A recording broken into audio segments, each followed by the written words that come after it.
सुबह की हल्की रोशनी, शांत संकरी गली, छोटे घर, हल्का कुहासा, भावनात्मक माहौल। एक छोटा अकेला चूहा टूटी मटकी के पास खड़ा हुआ, उदास आंखें, नरम रोशनी।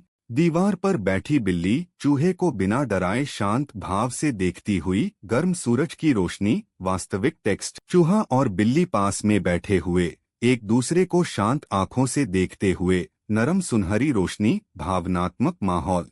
जंग लगे तार के जाल में फंसा चूहा, गहरी छाया, थका और डरता हुआ चेहरा। बिल्ली जल्दी से दौड़ती हुई जाल में फंसे चूहे तक पहुंचती है, धूल भरी जमीन, तेज भावनात्मक रोशनी। बिल्ली अपनी पासों में कमजोर चूहे को थामे हुए, आंखों में आंसू, नरम बैकलाइट। शाम की ढलती धूप में खाली गली, नारंगी आसमान।